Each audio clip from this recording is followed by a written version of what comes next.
Good evening, dear friends, and welcome to our Sunday evening live webinar. And I apologize for some of the noise in the background, but we've got two hyperactive little boys staying with us, and they're having great fun watching Mr. Bean at some wedding. And the laughter has been really something. It's a tonic. It's a tonic to have young children around. So this evening, I'm guided to share with you some extracts from this amazing book, which Brother Murray told me about, Praying with the Celtic Holy Women.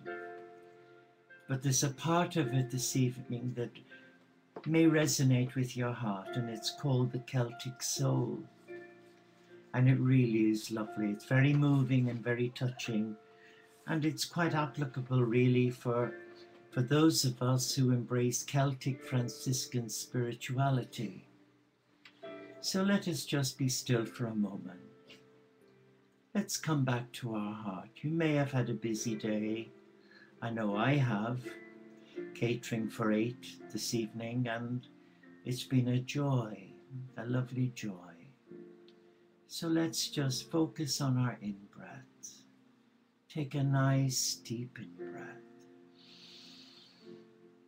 And as we breathe out, release any stressors, any tiredness, and just let it go to Mother Earth. And just be still and relax. And just sense the peace of God, a peace that this world does not understand. But you understand it, having surrendered your heart to God. So be still now. Be still and embrace all that you are as a child of love.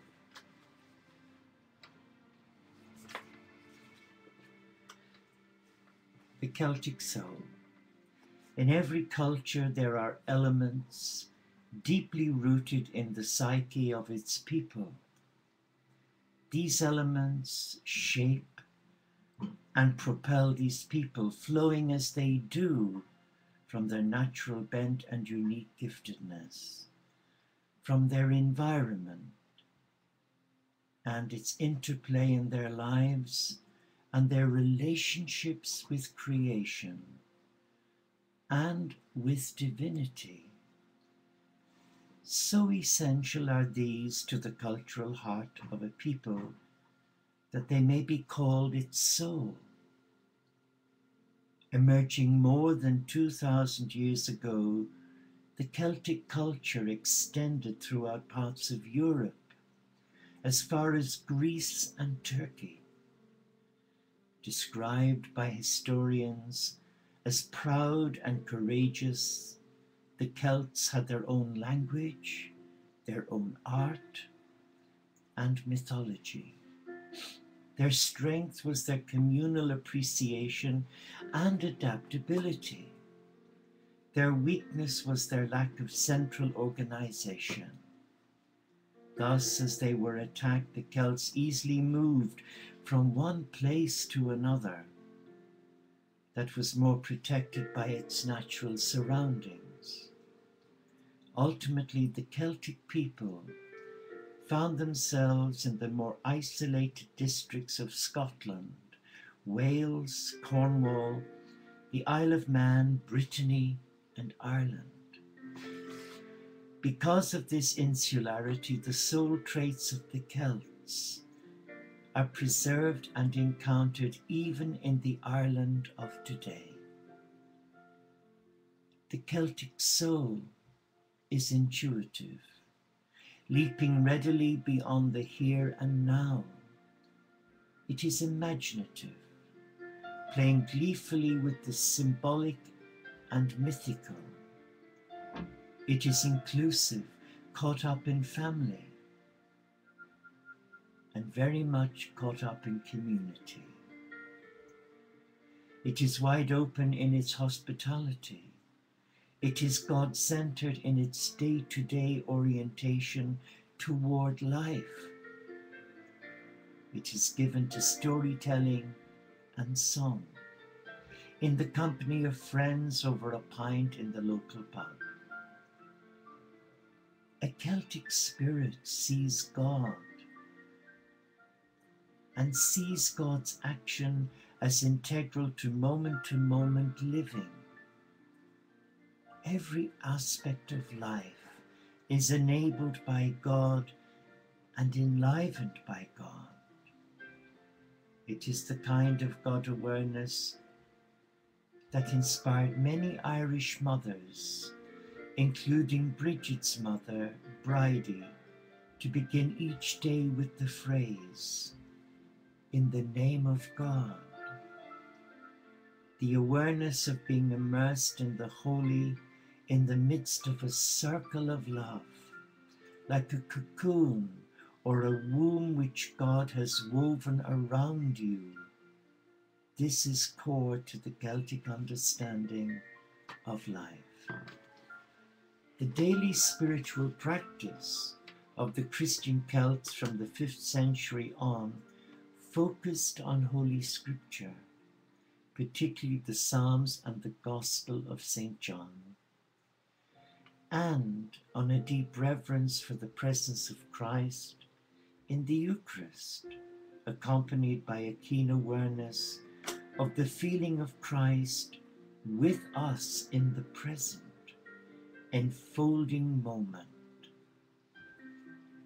An encircling format is evident in many prayers requesting the enfolding protection of God and of God's saints.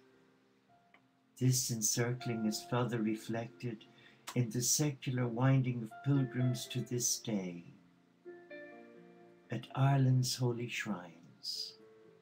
Visitors move as they pray, clockwise that is, sunwise around the sacred rooms, high crosses and holy wells, repeating their Hail Marys and Glory Bees. Encircling is also present in the halo at the meeting of the vertical and horizontal planes in the Celtic high crosses.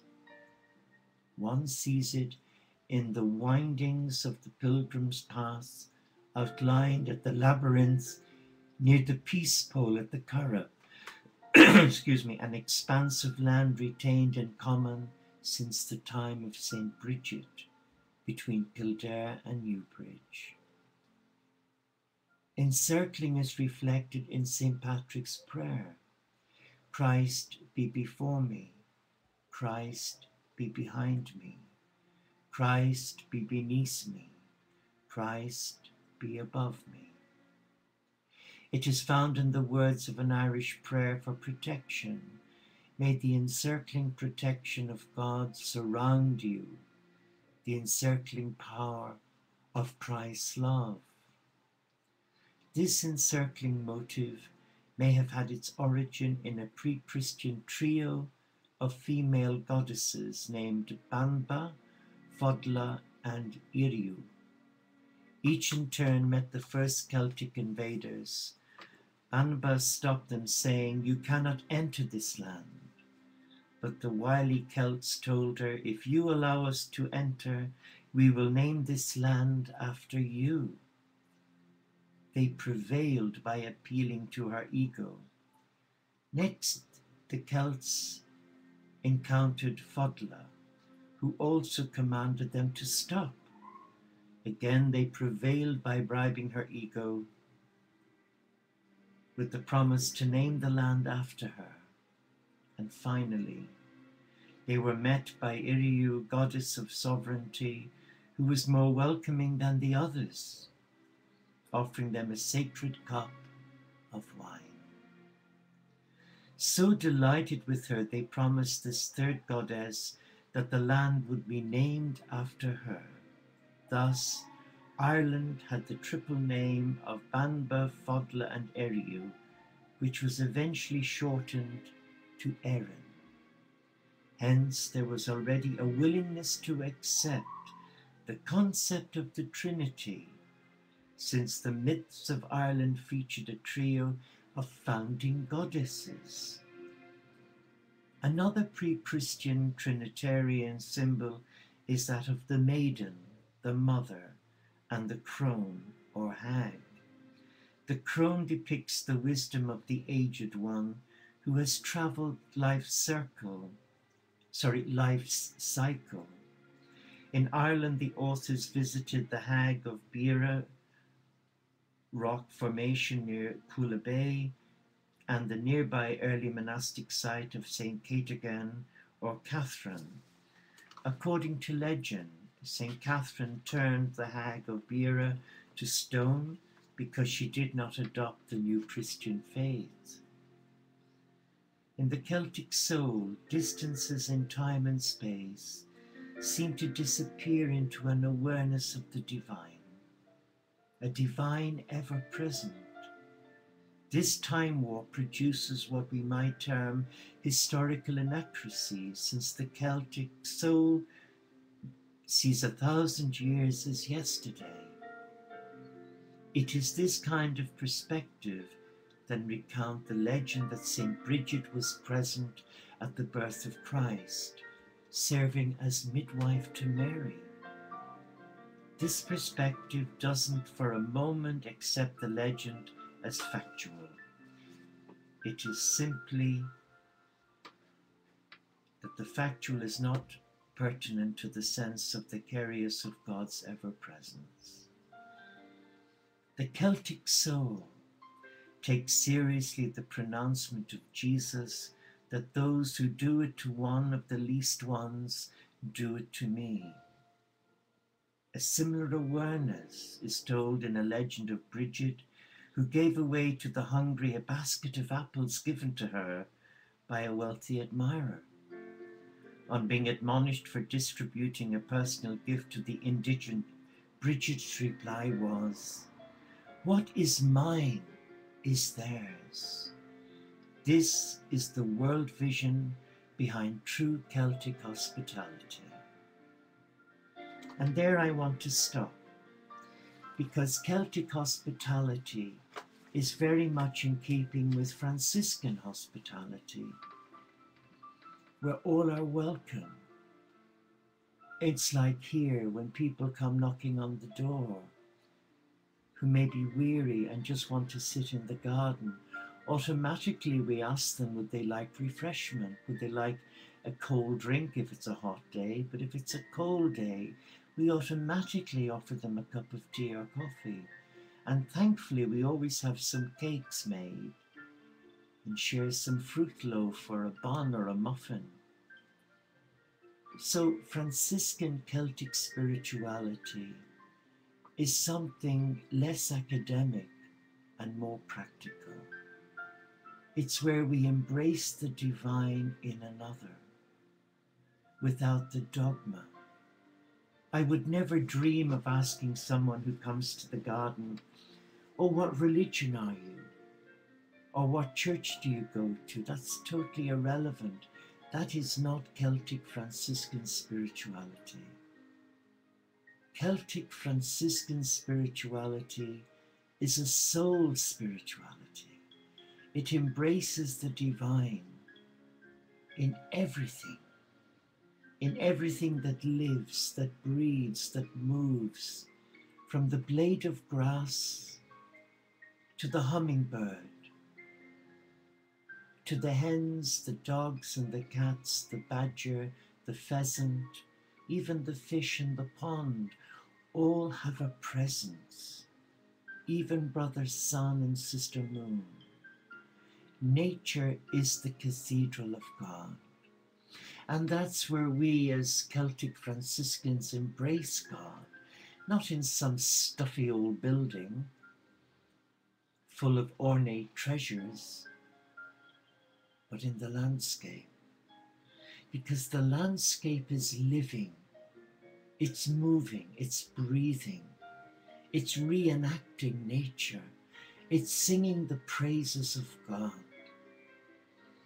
And you will know that for yourself if you've been for a walk, which I go most days, on this old redundant railway line, secretly hidden, where they blasted through ancient rock to create this tunnel. And the rock face is about 40 to 50 feet high.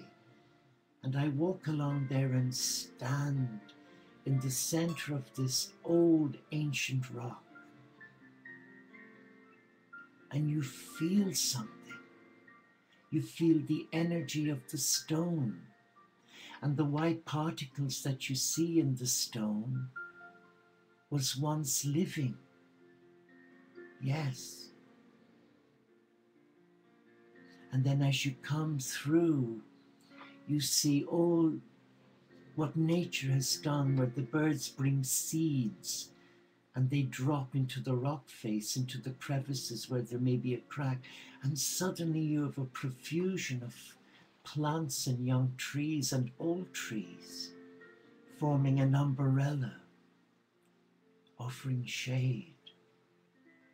Nature for me is the soul that connects me to God. So let us be still now. Come and join me in this guided meditation. But first I want to invite you to kick off your shoes, your sandals, or whatever you're wearing on your feet, and come with me to this very old, magnificent railway line, now redundant, but it's a walkway for pilgrims, and I call it my cloister. And there's a bench there overlooking a meadow, and right behind you is the sea. And I want you to join me by sitting on this bench and being aware of the meadow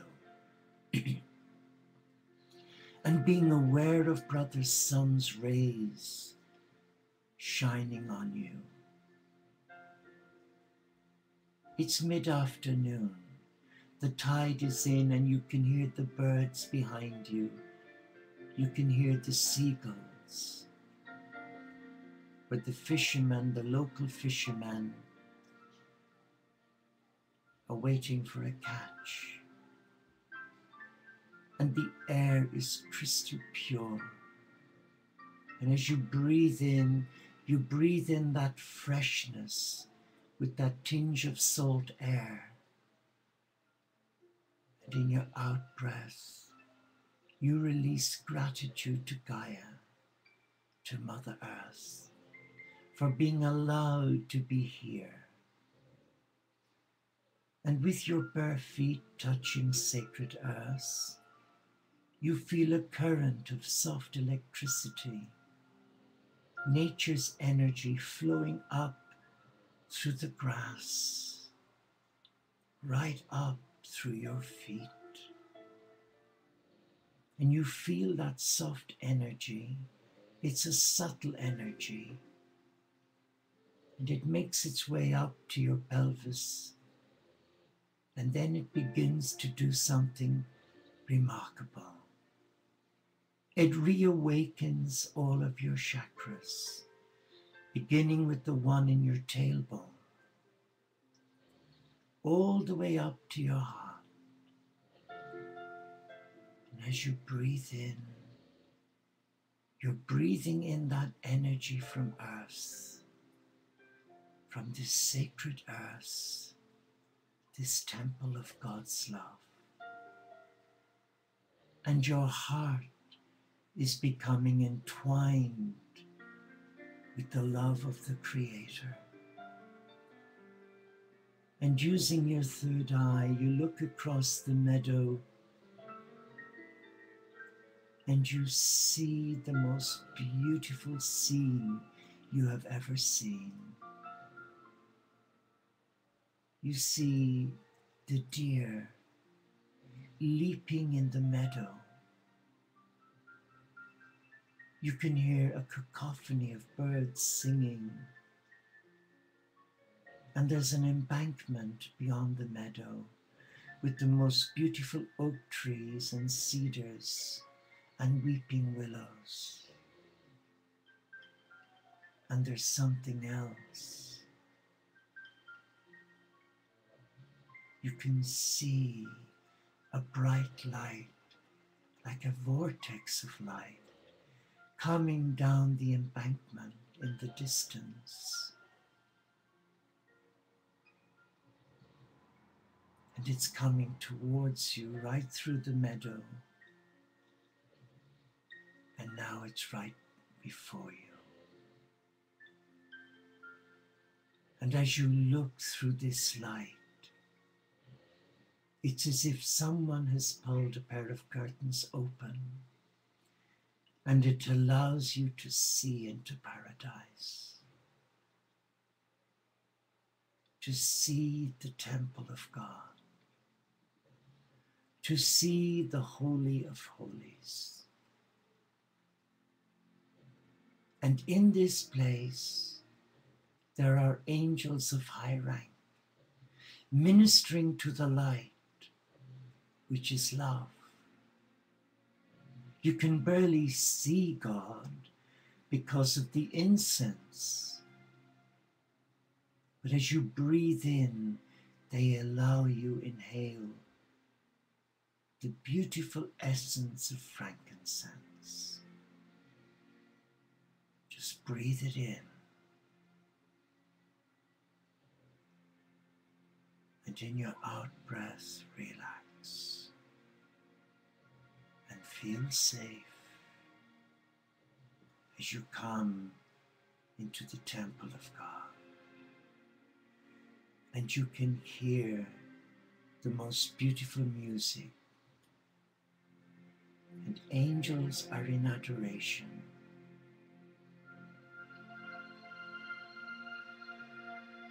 Be at peace here. Rest in the arms of God. Rest and allow your spirit be breathed on by the breath of God. Be still now.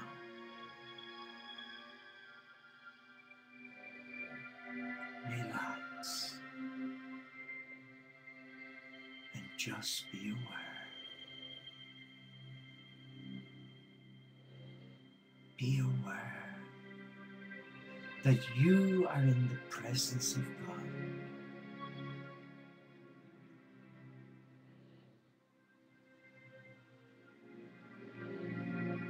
Be still. Be still.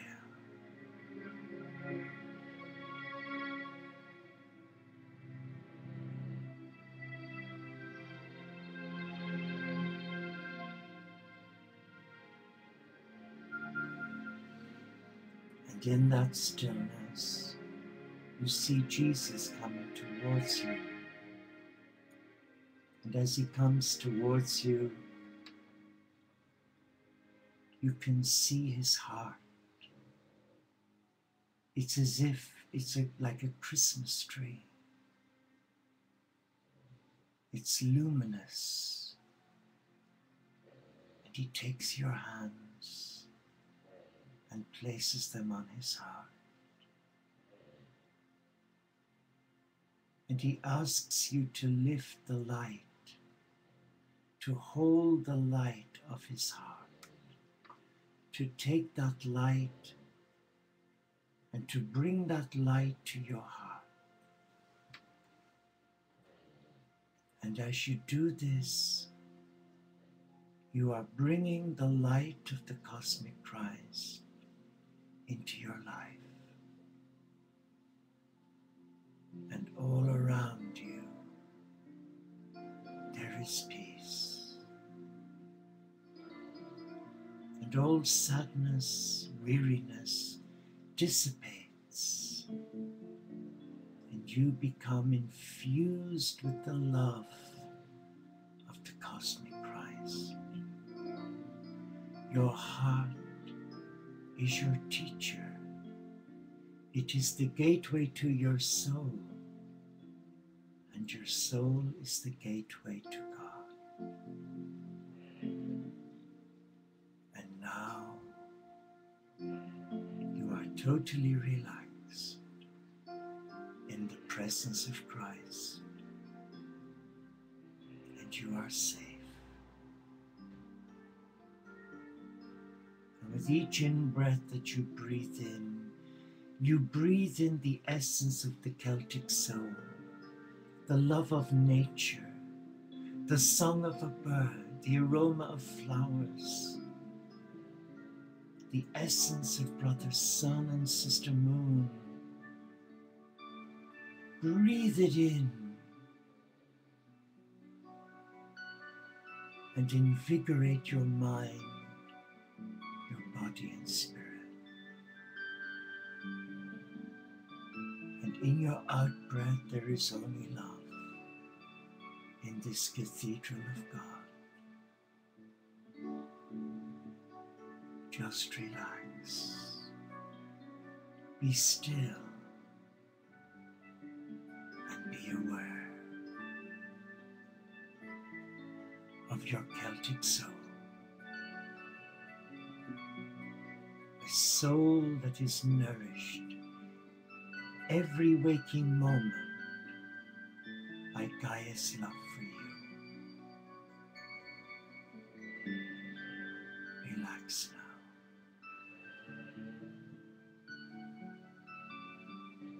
And as you see the curtain close in the midst, you're brought back to where you're sat on this bench, and you see the meadow. And now you see the shadows of the sun reflecting in the landscape. Hours have passed by, and as you look up, you begin to see Sister Moon and the stars of heaven. And they light the way for you along this railway track, through the sacred rocks and trees. And suddenly, you're back home. You're back to where you are right now. But as you breathe in, you still sense the essence of the incense, frankincense. And you sense the peace of God. And remember, this peace is not of this world. It is of God. And as you look down at your feet, you can see the hallmarks where Gaia has blessed you. You can see pieces of grass amongst your toes.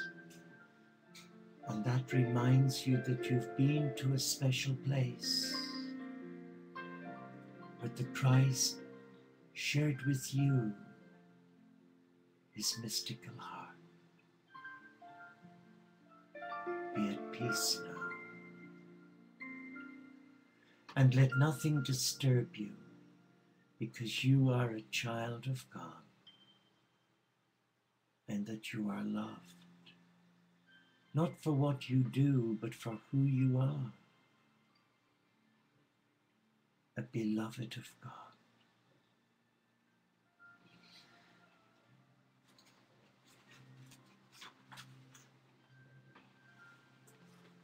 And as we bring this webinar to a close, we ask you to remember that you have a part to play, to be a vortex of light, and wherever you go, to remain earthed, grounded and protected. But make time to nourish your Celtic soul, to feed it with periods of silence and love. So we finish with the Celtic blessing. In the name of all that is sacred for you, may the Father, Mother, God enrich your heart with the blessings of mind, body, and spirit. May Brother Sun and Sister Moon always lead you to that place where you have just come from. And may you always sense the presence of God beneath your feet. So go now and relax in the knowledge that you are loved. And thank you for being here. And I look forward to your company again. Namaste. Shalom. Inshallah. Paxet Bonum. OmShanti. Solo di Carita. Salam Alaikum. Peace. Peace of God be with you this night and every night.